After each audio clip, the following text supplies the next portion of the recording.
भोंदो अशोक खरातची पत्नी कल्पना खरातच्या अटकपूर्व जामीन अर्जावर आज सुनावणी होणार आहे। राहता सत्र न्यायालयात यापूर्वी 2 वेळा सुनावणी पुढे ढकलण्यात आली होती। पहिल्या तारखेला आरोपीचे वकील हजर नव्हते, तर दुसऱ्या तारखेला फिर्यादीनं आपलं म्हणणं मांडण्यासाठी वेळ मागितल्यानं सुनावणी पुढे ढकलण्यात आली होती। आज दुपारी होणाऱ्या सुनावणीत फिर्यादीसह सरकारी आणि आरोपी पक्षाच्या वतीनं युक्तिवाद होऊन अटकपूर्व जामीन अर्जावर निर्णय होण्याची शक्यता आहे। नाशिकमधील आयटी कंपनीतील कर्मचारी धर्मांतर आणि लैंगिक छळ प्रकरणातील मुख्य संशयित आरोपी निदा खानच्या जामीन अर्जावर 27 एप्रिलला सुनावणी होणार आहे। निदा खान अद्याप फरार असून तिला पकडण्यासाठी पोलिसांची 3 पथकं तिच्या मागावर आहेत, तरीही पोलिसांना ती सापडत नाहीये। विधान परिषदेच्या 9 जागा पुढच्या महिन्यात रिक्त होत आहेत। त्या जागांवर आपली वर्णी लागावी यासाठी इच्छुकांनी आतापासूनच प्रयत्न सुरू केले। उद्धव ठाकरे जर लढतील तर आम्हाला काही हरकत नाही, ते जर लढत नसतील तर ती जागा धनगर समाजाच्या नेत्याला द्यावी अशी मागणी विदर्भ धनगर समाज परिषदेने घेतली आहे। त्या जागेवर अमरावती येथील धनगर समाजाचे नेते दिलीप एडतकर यांच्या नावाचा विचार उद्धव ठाकरे यांनी करावा अशी मागणी विदर्भ धनगर परिषदेच्या वतीने करण्यात आली आहे। धनगर समाज परिषदेने निर्णय घेतला तुम्हाला उमेदवारी द्यावी का, असा निर्णय? राजकीय सत्ता संधी धनगर समाजाला नाही। आता आज एकच जागा महाविकास आघाडीकडे आहे आणि तीही शिवसेना उभाटाकडे देण्यात आल्याचे कळतं, परंतु उद्धवजी जर उभे राहणार नसतील तर मग ती जागा काँग्रेसकडे जाईल। इतिहासात जर आपण गेलो तर 1990ला बाळासाहेब ठाकरेंनी माझ्या वडिलांना म्हणजे लक्ष्मणराव एडतकरांना विधान परिषदेची उमेदवारी जाहीर केली होती, कारण तत्पूर्वी ते लोकसभा लढले, त्यात पराभव झाल्यामुळे बाळासाहेबांनी धनगर समाजाला जोडण्यासाठी धनगर समाजाचे तेव्हाचे नेते लक्ष्मणराव एडतकर यांना MLCची जागा ऑफर केली होती, पण नंतर ते होऊ शकलं नाही आणि ही बाब सर्व आमदारांच्या समोर, जिल्हा प्रमुखांच्या समोर बाळासाहेबांनी जाहीर केली होती।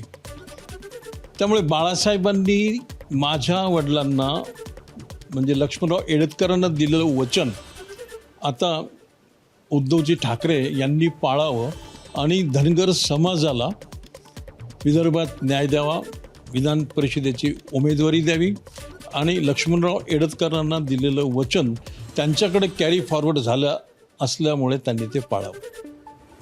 होते धनगर समाजाचे नेते दिलीप एडतकर। कॅमेरामॅन अमोल देशमुखचा प्रणय निर्माण, ABP माझा, अमरावती। मुंबईकरांचं आराध्य दैवत असलेल्या सिद्धिविनायकाच्या मूर्तीच्या कॉपीराईट हक्कांसाठी आणि ट्रेडमार्कसाठी सिद्धिविनायक मंदिर न्यासानं केंद्र सरकारच्या पेटंट, डिझाईन्स आणि ट्रेडमार्क नियंत्रक जनरलकडे अर्ज केलाय। सिद्धिविनायक मंदिर न्यासाची मागणी मान्य झाल्यास सिद्धिविनायक मंदिराच्या मूर्तीच्या प्रतिकृतीच्या वापरावर आणि विक्रीवर निर्बंध येऊ शकतात। सध्या सिद्धिविनायकाच्या मूर्तीच्या चीनी बनावटीच्या प्रतिकृती मोठ्या प्रमाणात बाजारात येत आहेत। त्या प्रकारांना आळा घालण्यासाठी न्यासाकडून कॉपीराईट आणि ट्रेडमार्क मिळवण्याचे प्रयत्न सुरू झालेत।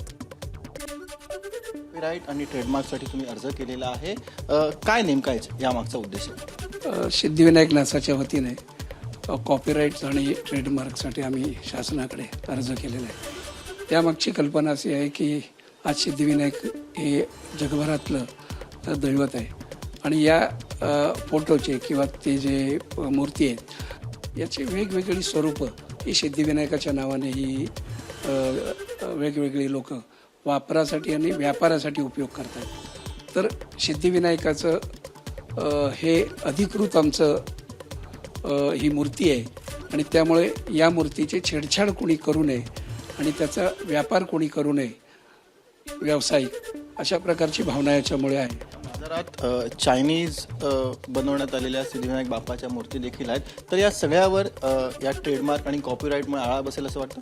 निश्चित त्यामागे हीच कल्पना आहे की वेगवेगळ्या प्रकारची सिद्धिविनायक म्हणून खाली नाव लिहायचं आणि वरती त्याचा आकार आणि हे सगळं वेगवेगळ्या स्वरूपात वेगवेगळ्या प्रकारात बनवलं जातं आणि ती एक प्रकारची सिद्धिविनायकाची विटंबना आहे असं आम्हाला वाटतं आणि म्हणून आम्ही सिद्धिविनायकाची ही अधिकृत मूर्ती आहे आणि यापेक्षा वेगळ्या मूर्ती सिद्धिविनायक या नावाने बनवू नये अशा प्रकारचा निर्बंध घालावा आणि जर मूर्ती कोणालाही छापायची असेल तर ती सिद्धिविनायक न्यासाची परवानगी घेऊनच पुढे जावं अशा प्रकारची आम्ही त्यांना विनंती करणार आहोत। चायनीज मूर्त्या देखील उपलब्ध असतात आणि यावरती कुठे ना कुठे आळा बसावा म्हणून न्यासाच्या वतीने बाप्पाच्या मूर्तीचं ट्रेडमार्क आणि कॉपीराईट घेण्याच्या हालचाली आता सुरू झालेल्या आहेत. व्हिडिओ जर्नलिस्ट अजित कदमसह सचिन गाड, एबीपी माझा, मुंबई. एबीपी माझा, उघडा डोळे बघा नीट.